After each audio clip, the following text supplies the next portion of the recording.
Hello दोस्तों, स्वागत है आपका मेरे यूट्यूब चैनल पर जिसका नाम है नेक्स्ट एग्जाम वीकली। आज हम डिस्कस करेंगे बायो के 7th पार्ट के बारे में। इसमें मैंने एमसीक्यू लिए हैं 12 क्वेश्चन और इससे पहले मैं 6 पार्ट बना चुका हूं, तो ये 7वां पार्ट है। तो अगर आपने पहले पार्ट नहीं देखे हैं तो पहले भी पार्ट देखिएगा, बहुत ही इंपॉर्टेंट क्वेश्चन लिए हैं। और मैं हर क्वेश्चन के लिए आपको 5 सेकंड देता हूँ, 5 सेकंड में अपना आंसर सोच लीजिएगा और लास्ट में अपने 12 में से कितने सही किए हैं वो बताइएगा। तो आपसे इससे पता चलेगा कि आप कितनी तैयारी कर रहे हैं। तो चलिए शुरू कर लेते हैं वीडियो को। वीडियो शुरू करने से पहले अगर आप मेरे चैनल पर न्यू हैं तो प्लीज़ चैनल को सब्सक्राइब कर लीजिएगा और अगर आपको वीडियो पसंद आती है तो लाइक और शेयर जरूर कीजिएगा। तो चलिए शुरू करते हैं फिर पहले क्वेश्चन से। आज का पहला क्वेश्चन है, निम्नलिखित में से किसके द्वारा दूध खट्टा होता है। तो इनमें से बताना है कि किसके द्वारा दूध खट्टा होता है। ए वायरस द्वारा, बी बैक्टीरिया द्वारा, सी निमेटोड द्वारा और डी प्रोटोजोआ द्वारा। तो सही आंसर बताना है आपको, 5 सेकंड है, अपना आंसर सोच लीजिएगा कि निम्नलिखित में से किसके द्वारा दूध खट्टा होता है। ए वायरस द्वारा, बी बैक्टीरिया द्वारा, सी निमेटोड द्वारा और डी प्रोटोजोआ द्वारा। तो आपने सही आंसर सोच लिया होगा। इसका करेक्ट आंसर बता देता हूँ, इसका करेक्ट आंसर होगा बैक्टीरिया द्वारा, यानी कि इसका बी आंसर सही है। दूध किसके द्वारा खट्टा होता है? बैक्टीरिया द्वारा खट्टा होता है, यानी कि इसका बी आंसर सही है। नेक्स्ट क्वेश्चन देख लेते हैं। निम्नलिखित में से कौन सा रोग जीवाणु संक्रमण के कारण होती है। तो इनमें से बताना है कौन सा रोग ऐसा है जो जीवाणु संक्रमण के कारण होता है। तो 5 सेकंड है, अपना आंसर सोच लीजिएगा। ए पैचिस, बी दमा, सी कुष्ठ और डी ये सभी। तो अपना आंसर सोच लीजिएगा कि इनमें से ऐसा कौन सा रोग है जो जीवाणु संक्रमण के कारण होता है। ए पेचिस, बी दमा, सी कुष्ठ और डी ये सभी। तो आपने अपना आंसर सोच लिया होगा। अब मैं आपको करेक्ट आंसर बता देता हूँ। इसका करेक्ट आंसर होगा कुष्ठ, यानी कि इसका सी आंसर सही है। कुष्ठ रोग जीवाणु संक्रमण के कारण होता है। इंपॉर्टेंट क्वेश्चन है, याद रखिएगा, यानी कि इसका सी आंसर सही है। नेक्स्ट क्वेश्चन देख लेते हैं। सर्वप्रथम विषाणु की खोज किसने की थी। तो सर्वप्रथम विषाणु की खोज किसने की थी ये बताना है आपको। ए इवानोविक्स ने, बी एडवर्ड जेनर ने, सी लीनियस ने और डी स्मिथ ने। तो इसका सही आंसर बताना है आपको कि सर्वप्रथम विषाणु की खोज किसने की थी। इवानोविक्स ने की थी, एडवर्ड जेनर ने की थी, सी लीनियस ने की थी और डी स्मिथ ने की थी। तो सही आंसर सोच लीजिएगा आप, 5 सेकंड है आपके पास। तो इसका मैं करेक्ट आंसर बता देता हूँ कि सर्वप्रथम विषाणु की खोज किसने की थी। इवानोविक्स ने, यानी कि इसका ए आंसर सही है। विषाणु की खोज किसने की थी? इवानोविक्स ने, यानी कि इसका ए आंसर सही है। Next question. चेचक के लिए टीके का विकास किया था। तो चेचक के लिए टीके का विकास किसने किया था ये बताना है आपको।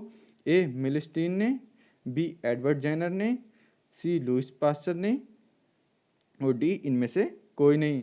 तो 5 सेकंड है, अपना आंसर सोच लीजिएगा कि चेचक के टीके का विकास किसने किया था। ए मिलिस्टीन ने, बी एडवर्ड जेनर ने, सी लुई पास्चर ने और डी इनमें से कोई नहीं। तो इसका सही आंसर बताता हूँ, इसका सही आंसर होगा एडवर्ड जेनर ने, यानी कि इसका बी आंसर सही है। तो चेचक के टीके का विकास किसने किया था? एडवर्ड जेनर ने किया था, यानी कि इसका बी आंसर सही है। Next question. दूध से दही के रूप में जमने का कारण होता है। तो इसका दूध से जो दही बनता है उसका जमने का कारण क्या होता है ये बताना है आपको। ए लैक्टोबैसिलस, बी माइक्रोबैक्टीरियम, सी खमीर और डी इनमें से कोई नहीं। तो 5 सेकंड है, अपना आंसर सोच लीजिएगा कि दूध से दही के खट्टे के रूप में जमने का कारण क्या है। लैक्टोबैसिलस, बी माइक्रोबैक्टीरियम, सी खमीर और डी इनमें से कोई नहीं। तो आपने अपना आंसर सोच लिया होगा। अब मैं इसका करेक्ट आंसर बताता हूँ। इसका करेक्ट आंसर होगा लैक्टोबैसिलस, यानी कि इसका ए आंसर सही है। दूध के दही के रूप में जमने का कारण क्या होता है? लैक्टोबैसिलस है, यानी कि इसका ए आंसर सही है। Next question. निम्न में से कौन स्वपोषी होता है। तो निम्न में से कौन स्वपोषी होता है ये बताना है आपको। ए शैवाल, बी विषाणु, सी कवक और डी प्रोटोजोआ। तो 5 सेकंड है, अपना आंसर सोच लीजिएगा कि निम्न में से कौन स्वपोषी होता है। ए शैवाल होता है, बी विषाणु होता है, सी कवक होता है और डी प्रोटोजोआ होता है। तो 5 सेकंड है, आपने आंसर सोच लिया होगा। अब मैं इसका करेक्ट आंसर बताता हूँ। इसका करेक्ट आंसर होगा शैवाल, यानी कि इसका ए आंसर सही है। स्वयंपोषी कौन होता है? शैवाल एक स्वयंपोषी होता है, यानी कि इसका ए आंसर सही है। Next question, most important question है ये कि टिक्का रोग किस में होता है। बहुत बार क्वेश्चन एग्जाम में पूछा गया है। ए ज्वार में होता है, बी गन्ना में होता है, सी चावल में होता है और डी मूंगफली में होता है। तो इसका सही आंसर बताना है आपको। 5 सेकंड है आपके पास कि टिक्का रोग किस में होता है। ए ज्वार में होता है, बी गन्ने में होता है, सी चावल में होता है और डी मूंगफली में होता है। तो इसका सही आंसर बता देता हूँ। 5 सेकंड हो गए हैं, आपने आंसर सोच लिया होगा। इसका सही आंसर होगा मूंगफली, यानी कि इसका डी आंसर सही है। तो टिक्का रोग किस में होता है? मूंगफली में होता है। नेक्स्ट क्वेश्चन, HIV द्वारा होने वाला रोग है। तो इनमें से HIV होने वाला रोग कौन सा है?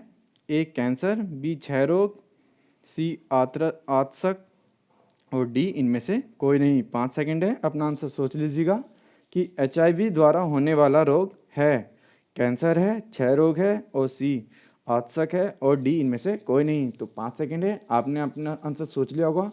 अब मैं इसका करेक्ट आंसर बताता हूँ। इसका करेक्ट आंसर होगा आतशक, यानी कि इसका सी आंसर सही है। तो HIV द्वारा होने वाला रोग कौन सा है? आतशक रोग HIV द्वारा होने वाला रोग है। नेक्स्ट क्वेश्चन, निम्नलिखित में से कौन सा रोग विषाणु के कारण होता है। तो इनमें से कौन सा ऐसा रोग है जो विषाणु के कारण होता है, ये बताना है आपको। ए मलेरिया, बी यक्ष्मा, सी चेचक और डी पीलिया। तो इसमें से सही आंसर बताना है आपको कि विषाणु के कारण होने वाला रोग कौन सा है। ए मलेरिया है, बी यक्ष्मा है, सी चेचक है और डी पीलिया है। तो 5 सेकंड है, अपना आंसर सोच लीजिएगा कि इसका सही आंसर क्या होगा कि विषाणु के द्वारा होने वाला रोग कौन सा है। ए मलेरिया, बी यक्ष्मा, सी चेचक और डी पीलिया। हर किसी एग्जाम में लगभग एक रोग पूछा जाता है कि बैक्टीरिया से होता है या वायरस से होता है या प्रोटोजोआ से होता है। तो ऐसे क्वेश्चन आते हैं। तो इस क्वेश्चन का आंसर आपने सोच लिया होगा। इसका आंसर का सही आंसर बताता हूँ। इसका सही आंसर होगा चेचक, यानी कि इसका सी आंसर सही है। चेचक रोग विषाणु के कारण होता है, यानी कि इसका सी आंसर सही है। नेक्स्ट क्वेश्चन, किस शैवाल से आयोडीन प्राप्त होती है। तो किस शैवाल से आयोडीन प्राप्त होती है ये बताना है। आडोगोनियम, बी यूलोथ्रिक्स, सी एक्टोकार्पस, डी लेमिनेरिया। तो इसमें से सही आंसर बताना है आपको। 5 सेकंड है, अपना आंसर सोच लीजिएगा कि किस शैवाल से आयोडीन प्राप्त होती है। ए आडोगोनियम, बी यूलोथ्रिक्स, सी एक्टोकार्पस और डी लेमिनेरिया। तो इसने आपने सही आंसर सोच लिया होगा। अब मैं इसका करेक्ट आंसर बताता हूँ। इसका सही आंसर होगा लेमिनेरिया, यानी कि इसका डी आंसर सही है। लेमिनेरिया शैवाल से आयोडीन प्राप्त होती है, यानी कि इसका डी आंसर सही है। नेक्स्ट क्वेश्चन, हाइड्रोफोबिया रोग उत्पन्न होता है। तो हाइड्रोफोबिया जो रोग होता है वो किससे उत्पन्न होता है ये बताना है आपको। ए विषाणु से, बी जीवाणु से, सी ईस्ट से और डी प्रोटोजोआ से। तो किससे उत्पन्न होता है ये बताना है आपको। 5 सेकंड है, अपना आंसर सोच लीजिएगा कि हाइड्रोफोबिया रोग किससे उत्पन्न होता है। ए विषाणु से, बी जीवाणु से, सी ईस्ट से और डी प्रोटोजोआ से। तो आपने इसका सही आंसर सोच लिया होगा। इसका सही आंसर क्या होगा। अब मैं इसका करेक्ट आंसर बताता हूँ। इसका करेक्ट आंसर होगा विषाणु से, यानी कि इसका ए आंसर सही है। हाइड्रोफोबिया रोग किससे होता है? विषाणु से होता है, यानी कि इसका ए आंसर सही है।